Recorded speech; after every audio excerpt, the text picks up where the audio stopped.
Parfois, ceux qui sont censés protéger et servir peuvent être ceux qui abusent le plus de leur pouvoir. Voici l'histoire d'un homme âgé qui s'est retrouvé dans une situation terrifiante avec la police. Il était seul, vulnérable et harcelé sans raison. Cependant, ce que les officiers ignoraient, c'est que cet homme avait une connexion puissante. Un appel téléphonique allait tout changer, et à la fin de cette histoire, ces officiers regretteraient chaque décision qu'ils avaient prise ce jour-là. Restez attentifs, car vous ne voudrez pas manquer cela. C'était un après-midi paisible dans un quartier tranquille. James Carter, 72 ans, un enseignant à la retraite, venait de quitter l'épicerie et rentrait chez lui. Il était bien connu dans la communauté pour sa gentillesse et sa sagesse. Après avoir passé des décennies à éduquer les jeunes esprits, il profitait maintenant de sa retraite. Mais ce jour-là, sa vie a pris une tournure inattendue. Alors qu'il tournait dans sa rue, il remarqua des lumières rouges et bleues clignotantes dans son rétroviseur. Une voiture de police le suivait, et les sirènes hurlaient. James s'arrêta sur le bord de la route, convaincu de n'avoir rien fait de mal. Il conduisait prudemment, son immatriculation était à jour et sa voiture en parfait état. Les officiers s'approchèrent de son véhicule. Il y avait deux d'entre eux, l'agent Bradley, un jeune policier à l'attitude agressive, et l'agent Miller, qui semblait suivre l'exemple de son partenaire. Lorsque James baissa sa vitre, la voix de l'agent Bradley se fit dure et autoritaire. Permis et immatriculation, maintenant. James, gardant son calme, tendit la main vers son portefeuille et demanda « Bonjour, officier, puis-je savoir pourquoi j'ai été arrêté ?»« Faites ce que je vous dis, remettez votre carte d'identité. » Bradley ignora la question de James. Ce dernier remit ses documents en gardant ses mains bien en vue. Des années d'expérience lui avaient appris à rester calme dans des situations tendues, mais il sentait que quelque chose n'allait pas. Les agents ne lui expliquèrent pas pourquoi il avait été arrêté. Au lieu de cela, ils lui ordonnèrent de sortir de la voiture. « Monsieur, je ne comprends pas, ai-je enfreint le code de la route ?» demanda James, sa voix ferme mais calme. « Ne posez pas de questions. Sortez de la voiture, maintenant. » Bradley ordonna à James de ne pas soupirer, mais il obéit dès qu'il fut sorti. L'agent Miller l'attrapa brutalement par le bras et le poussa contre la voiture. « Écartez les jambes, les mains sur le véhicule » aboya-t-il. Les agents le fouillèrent agressivement, vérifiant ses poches, sa voiture et même l'intérieur de ses sacs d'épicerie. James savait qu'il n'avait rien fait de mal, mais il comprenait aussi que se disputer pourrait aggraver la situation. Il avait vu trop d'histoires comme celle-ci avant qu'une petite foule ne commence à se rassembler au loin. Les voisins observaient depuis leurs fenêtres, certains sortant leur téléphone pour enregistrer. Ils connaissaient James et savaient qu'il était un homme gentil et respectueux qui n'avait jamais causé de problème.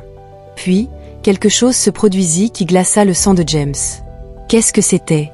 L'officier Bradley ricanait en tenant une petite bouteille de ses pilules sur ordonnance. Sont ceux des médicaments. James était abasourdi. Ce sont mes médicaments pour le cœur, vous pouvez vérifier l'étiquette, mon nom est dessus. Bradley sourit. Nous verrons ça.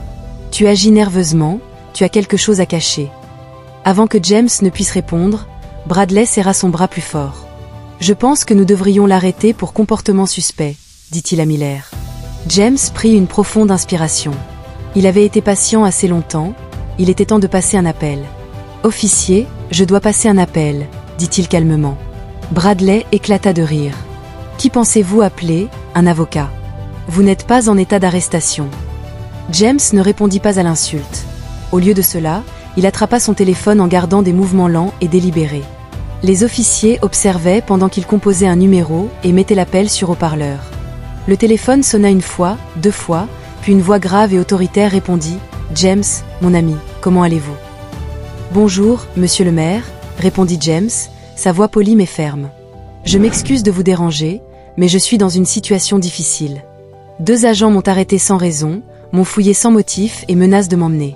Je ne sais pas ce qui se passe. » Le maire resta silencieux un moment, puis la voix à l'autre bout du fil devint autoritaire.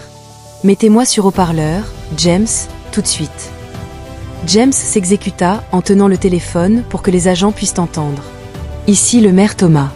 J'ai besoin que vous donniez vos noms et numéros de badge. Maintenant. » Le visage de Bradley devint pâle, et l'agent Miller se mit mal à l'aise. « Monsieur, nous effectuons juste un contrôle de routine. » « Ne me mentez pas, » interrompit le maire. « James Carter est un membre respecté de cette communauté. Je le connais depuis des années. Vous n'aviez aucune raison de l'arrêter, aucune raison de le fouiller et absolument aucune raison de l'harceler. Je veux vos 2 numéros de badge tout de suite et j'attends un rapport complet sur mon bureau dans l'heure. Bradley bégaya, « Monsieur, nous en avons assez. J'appelle le chef de la police, en ce moment même. Si je ne reçois pas d'explication valable, vous serez tous les deux confrontés à une suspension immédiate. » Les officiers échangèrent des regards, leur confiance s'était complètement effondrée. Le pouvoir qu'ils ressentaient autrefois sur un homme âgé avait disparu en quelques secondes. Ils rendirent rapidement les affaires de James et bégayèrent de faibles excuses. « C'était un malentendu », marmonna Miller. James ne répondit pas. Il prit simplement ses affaires, remonta dans sa voiture et s'en alla, mais l'histoire était loin d'être terminée. Fidèle à sa parole, le maire prit des mesures. Le chef de la police lança une enquête interne et en quelques jours, les 2 officiers furent suspendus. Peu après, l'officier Bradley fut licencié et l'officier Miller démissionna. Sous pression, la vidéo enregistrée par les voisins devint virale, déclenchant l'indignation et une discussion plus approfondie sur l'abus de pouvoir. Quant à James, il continua à mener sa vie paisible, mais il n'oublia jamais ce jour-là. Grâce à sa vivacité d'esprit et à ses solides relations, la justice fut rendue. Le pouvoir ne provient pas toujours d'un badge ou d'un uniforme. Parfois, le véritable pouvoir réside dans la sagesse, la patience et la connaissance des bonnes personnes. James Carter tint bon, resta calme et utilisa son intelligence pour combattre l'injustice. À la fin, ces officiers payèrent le prix de leurs actes, ce qui constitue une leçon sur l'abus de pouvoir toujours exposé. Que pensez-vous de cette histoire? Avez-vous déjà été témoin ou vécu quelque chose de similaire? Faites-le nous savoir dans les commentaires et n'oubliez pas d'aimer, de partager et de vous abonner pour d'autres histoires puissantes.